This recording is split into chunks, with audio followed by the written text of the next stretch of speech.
I think that this is the problem, though, that people believe that they can't start living until they've reached a certain point. And specifically when it comes to men and women, people are told, oh, you have to first be established, you have to first have your career, you have to first have your millions, and then you can get married and have kids. But the reality is that we're ready to start engaging as men and women and having children from pretty young ages.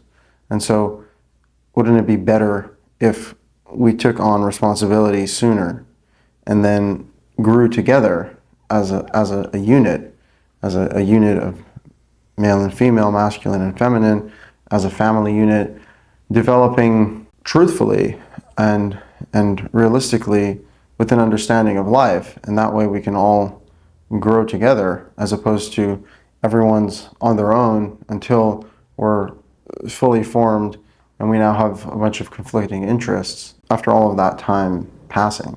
I mean, I think it's fear at the end of the day, right? Like, if you don't trust that living life will result in a positive outcome, then you're just not going to ever start living life, right? It's like, oh, if I do this, I don't know what's going to happen. It's the unknown. If I commit to someone, if I trust someone, what if they break my heart? What if it doesn't work out? And it's always the what if game, as opposed to what if we just lived life? And what if we trusted this experience that we've been given and we walked on the path of the living, as opposed to existing in a constant state of doubt and questioning whether or not we'd be successful, as opposed to just going for it. When you look at the world and you see how many people get it wrong, right? It makes you question whether people could even get it right. And beyond that, whether it's intuitive, if people could even come to that conclusion themselves. And I would say that it is intuitive. And I think that this is backed by biblical literature, because God is constantly holding people accountable, right? If we were not capable of coming to the correct conclusion, if we were not capable of taking the correct action, why would God continuously hold us to that standard and say, oh, you have to do the right thing, otherwise you're going to get punished, otherwise you're going to get destroyed? If we can't do it, then why are we blamed when we fail? So I do think we can do it. I don't think that it's necessarily easy, and there's a lot of internal work that needs to be done, and a lot of self-awareness, and a lot of confronting the doubts and the fears and all of that. But I do think that if people really searched within themselves and really looked at life with a truthful, honest lens, I do think they would come to the right conclusions about how we should be living. And that is morally, truthfully, justly, and a life that results in goodness. I was having this conversation with someone yesterday, and they were talking about the incentives to be moral. And they were making the argument that people are ultimately self-interested, and morality is just the product of people's self-interests. And it's not actually rooted in a true understanding of morality and what right and wrong is. And if they were to be presented with a bigger incentive to go against their morals, then they would just abandon their morals 99% of the time.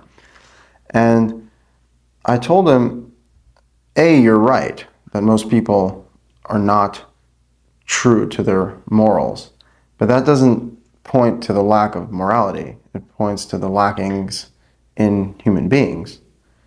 Additionally, it's one thing when you're dealing with morality that is the result of your own beliefs and your own ideas, because then you've defined them so you can change them, right? Oh, yesterday I believed this was moral and correct. Today I'll change that because it lines up with what I need right now. I think that changes when you're dealing with God-based morality, because it's morality that's coming from the top down. It's morality that's imposed upon you from the judgment of God, where He's telling you, no matter what time period you live in, no matter what experience you're going through, no matter what struggle you're dealing with, these are the immutable principles of justice. These are the unshakable tenets of reality. And these are things that can't be changed on the basis of your whims or your opinions or your feelings. Really, the only solution to moral relativity and the idea that morality can change all the time is the absolute moral structure imposed from God, which, of course, is found in the Old Testament. And that's the only source of absolute morality. And outside of that, it really is relative, and you're going to have people coming up with all sorts of different conclusions that can't really be substantiated or proven one way or the other. I think it implies that people can come to the wrong conclusions. We're given choice to be able to decide how to think and how to behave and how to act. That doesn't mean that just because we come to a certain conclusion, it's now right. We can point to a million things that people do that are clearly wrong, yet they still do them, which means that it's not about how you feel or how you experience your actions. It's superimposed from above, and you actually have to humble yourself and, I don't want to say twist your instincts, but guide your instincts in a way that follows the path of God, because that's ultimately where the truth lies. Our judgment is flawed, and it's always going to be flawed. Our conclusions are always going to be limited. And so we actually only discover a clear path when we have the revelation from God saying, this is my creation, this is my world, this is your purpose. It all comes from me, and this is how I want you to live in order for you to have a good life on this earth. It's not a construct of our minds. It's a construct of the divine. The same way that creation itself, right? The earth, our bodies, everything that we interact with, it's not a construct of our minds. It's an existential reality. That's the same thing with morality. Morality is existential. The true morality is the principles that are embedded in the fabric of existence. And you can come to those conclusions through observing nature and through observing its structure, but ultimately the only way to confirm what the conclusions are is having a revelation from God where he comes and he says, this is actually the truth. This is actually what you should do. This is actually what you shouldn't do. And when we have that revelation coupled with a clear vision of nature, we're now in touch with the truth of existence as God intended it. Because revelation implies that it's coming from an external source. You didn't write the Bible. You didn't come up with those ideas. You're reading the Bible, and you're reading the words that are already written, and you're seeing, wow, God spoke to Moses and he said, don't do this and do that, right? That's a clear revelation that comes outside of your own perspective and your own biases. And that would really be the only way to interact with morality that's outside of your own scope, because otherwise it does come down to your own judgments. And it doesn't mean that your judgments will always be wrong, but your judgments will only be verified and vindicated when they are confirmed by God himself. And it's not that it's not intuitive. It is intuitive. And people that have an understanding of God's laws understand that they are intuitive, and they suddenly start to experience how God's laws are perfectly in line with life, because God is the creator, and so the creator creates morals that are in line with his creation. But intuitive doesn't mean that we can just hatch it out of our own minds, without help from above. I don't think that anything we do is purely just a formulation of our own creation. We're beings that exist in a pre-existed creation. Everything that we interact with, from matter to energy to thoughts and emotions and materials, it's already there. It's already pre-exists us. And we're simply tapping into a pre-existing creation. So we need to humble ourselves to the overarching structure of that existence and that reality, which is God. And he says, do this, don't do that. And that's what we have to follow. Biblical morality versus intuitive morality, they're not at odds with each other, but it is experienced differently. Because take the story of the Israelite nation in the desert when they're told God wants to give you a book of laws. Their response is, we will do and we will hear. First they say, we're going to do it. And then we will hear and we will understand the meaning and how exactly to go about it. But when it comes to God, the first step is acceptance. The first step is worship and humility and saying, I will do it even before I've heard it. I will do it even before I've understood it, because that's what happens when you're dealing with God. And once you've accepted it, you're absolutely existing in a place of intuition and a place that's perfectly in line with your nature. At no point does God's laws contradict your nature. But the process of internalizing it is absolutely different, as opposed to you sitting there and contemplating your own ideas and seeing yourself as the source of wisdom, knowledge, and understanding. You are actually opening yourself up to accepting a higher wisdom and a higher knowledge and a higher judgment that comes from above you. And only then can you actually have a clear path forward for how to behave. And so it's not in conflict with your intuition or with your natural abilities, or it's not going to interfere with you living life. It'll guide you in life in a way that no one else can guide you better than God, right? So it's not like you're losing out on anything. You're actually winning in this scenario.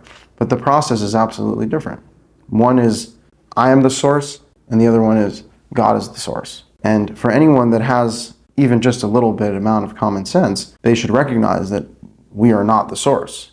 We as human beings are not the source of everything. We are a being within a much larger reality. And so it's actually our obligation to look outside of ourselves. It's our obligation to look above ourselves. And once you're looking above yourself, don't just look for the nearest convenient God. Look for the highest God. Look for the most supreme, unified being that is the actual beginning of all, the actual source of creation and existence itself. The one true God is identified by His Word. And when you see His Word, there's a psalm that says that the judgments of God are righteous together. When you see the togetherness of God's judgment, when you can see the unity, and that's again the statement, God is one, right? It's particularly the fact that when you're dealing with lesser deities or lesser ideologies, you're going to discover conflict. You're going to discover how one thing is at odds with the other. And if you have commitments to one God, you now lose out in many other areas. When you worship God Himself, you exist in a totality of clarity. You exist in a wholesome existence that doesn't lack anything, because God is the source of all. God creates light and darkness. He creates good and evil. He's the master of all, and you're not disconnected in any way. So many people, when you look at their lives, you see that they're disconnected. They're disconnected from parts of themselves. They're disconnected from others. They're disconnected from certain ideas or certain experiences or certain concepts. With God, those limitations don't exist, because God has created it all, and through His Spirit, all is united. And so I think that that's how to identify the Spirit of the one true God. It's that Spirit that is war and peace. It's good and evil. It's pain and pleasure. The fact that reality is not one-sided. We exist in a plurality of experiences. Even take the word Elohim, which means God. It's a plural word, but it refers to the one God, because the one God is referred to as a plurality, because He is the unity of the many powers and forces that exist in the infinity of reality. God is one. And that's what's so fascinating about existing under the rule of His kingdom, because you're no longer referencing 5 different deities. There's the God of pleasure and the God of pain and the God of happiness and the God of lust and the God of suffering. There's one God. It's all one. All of this division doesn't exist. The recognition of God is found in the merit of His being and His creation and His ideas and His judgments. When people look at the world through their limited frame, they immediately jump to the conclusion, oh, look at all the shit that goes on. Look at all this stuff. Oh, God must be bad. Oh, God must not exist, or all the various false conclusions that people come to. But it's really a short-sighted thing. If people would open up their hearts and minds to internalize the majesty of existence and the complexity of everything that we don't even know. We know like a tiny, tiny bit of what has gone on and what it will be. We don't know anything, right? But all it takes is that openness to appreciate that what's going on is actually meaningful and it actually is purposeful and there is direction in creation and there is an orienting force in reality with intention he creates, with intention he provides, and with love and with care and with judgment and with punishment. All of these things are qualities of God. And the attempt of people to push God to the side and say, oh, God is either just evil or just good or just mean or just nice or he doesn't exist or it's all a way to just push away everything that's beyond us. It's ultimately a lack of appreciation for life. If people were really grateful for life and they really appreciated the importance and the value of this experience that we were given, I don't think they would be able to shrug it off so quickly and just chalk it all up to an accident or to a chaotic existence with no direction whatsoever. I think there is supreme order and there is intricate unity, and God presides over all of that.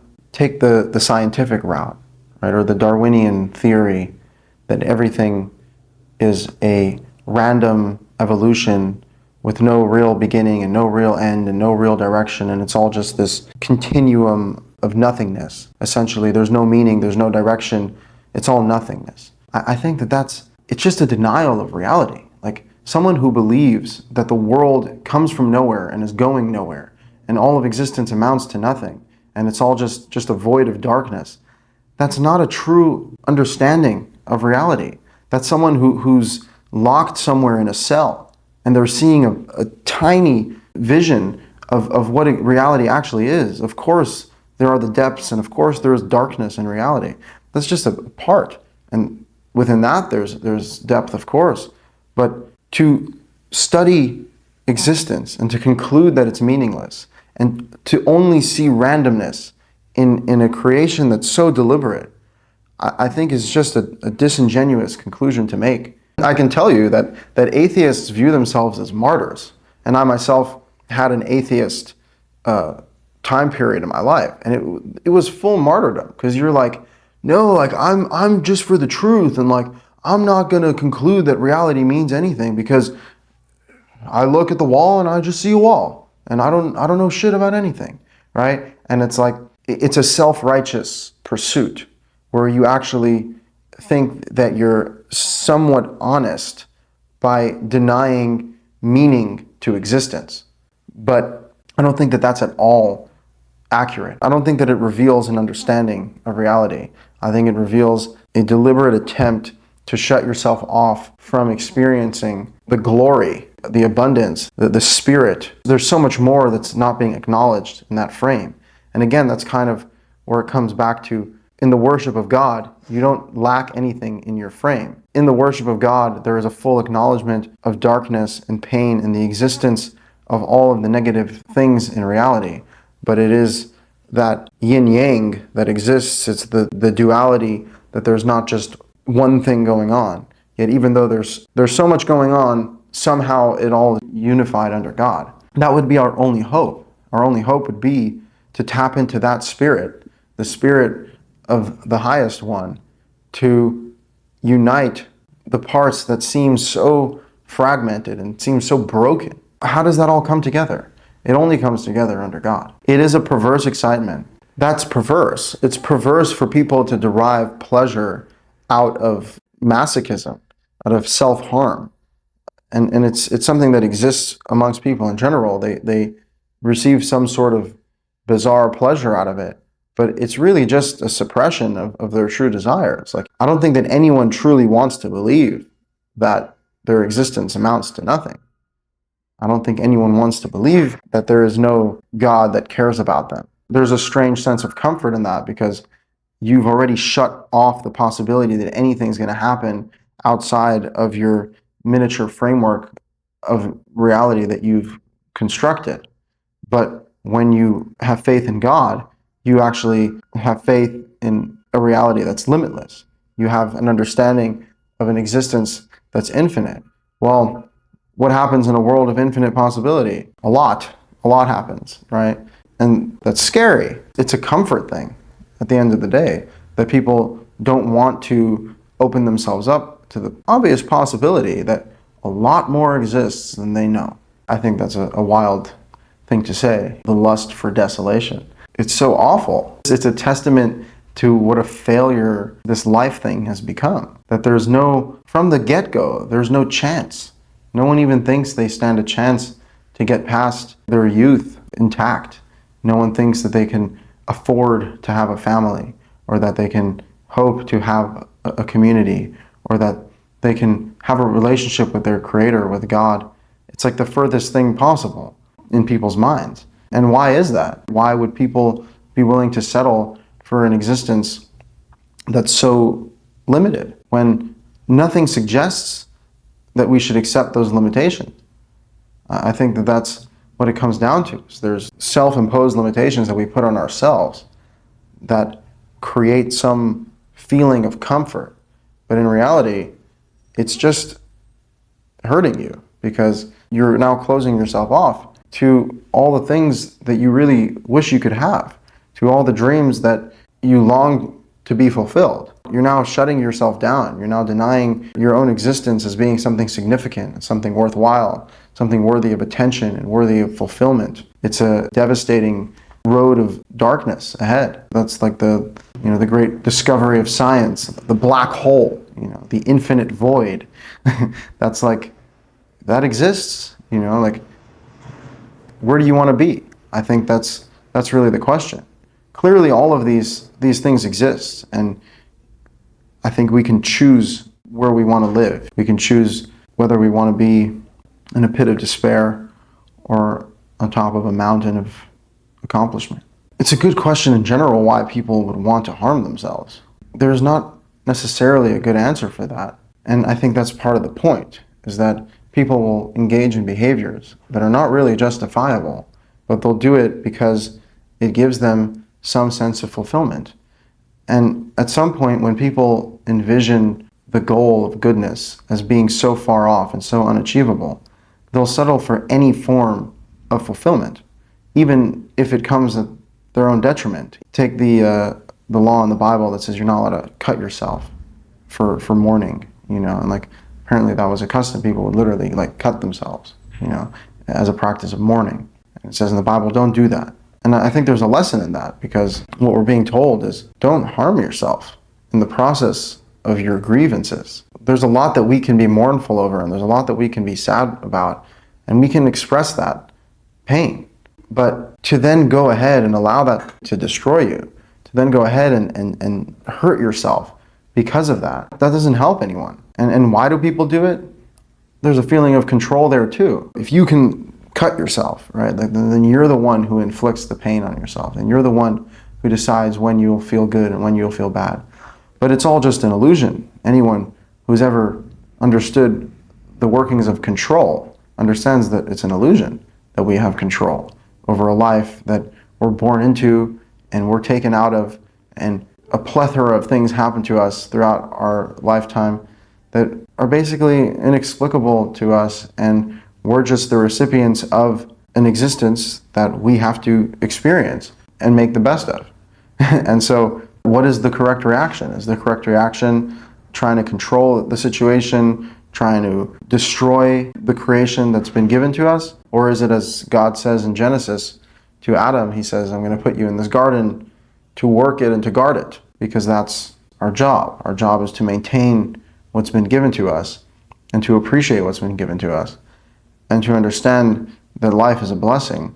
And the more that we trend in the direction of blessing and goodness, the better the outcome of our lives will be. It's a good question in general, why people would engage in masochistic practices, why people would be willing to self-harm. It would seem counterintuitive. If all we're seeking is pleasure, why would we willingly inflict pain on ourselves? For no good reason. No, you're at the whim of your emotions at that point.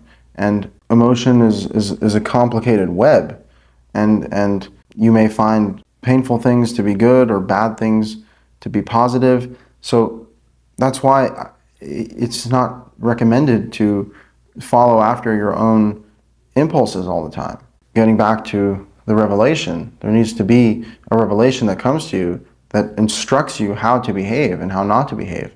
Because otherwise, you do exist in this realm of confusion, because why wouldn't a being like us be confused when we meet existence, in our limited frame?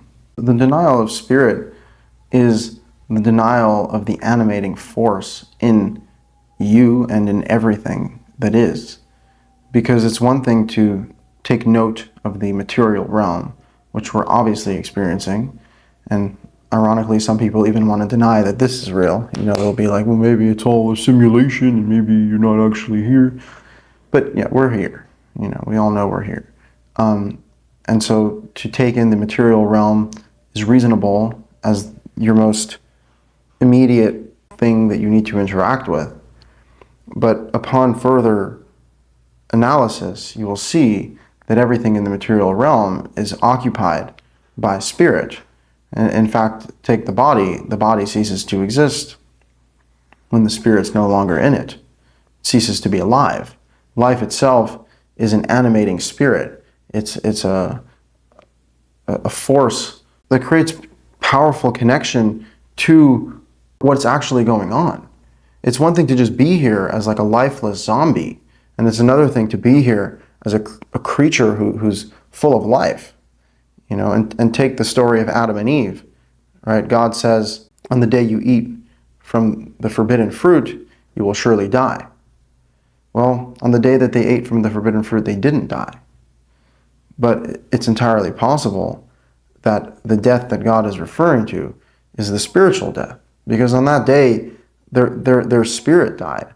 On that day, their capacity for experiencing the bliss of being in God's presence and the purity of the environment that was planted and created by God, they got driven out of the Garden of Eden. And so life and death is not only the physical manifestation of life and death, it's the spiritual life and death that exists. Because you can be the living dead. You can be a walking corpse. And if anything, that's more horrifying than leaving this world, because everyone leaves this world, but not everyone is alive while they're here. And that's seriously something to worry about, because if all we are is just a bunch of atomic particles stuck together, and we're just a fleeting shadow in existence, and none of it has any meaning or any purpose, then life is not alive. It's just an accident, and it's just a random stream of events that led to this moment, and it's going nowhere. And I think that's what a life devoid of spirit looks like. It looks like a life that is not alive. It looks like a life that is closer to death, even though materially one can be, their heart is still beating, but if their soul is gone, they're as good as dead.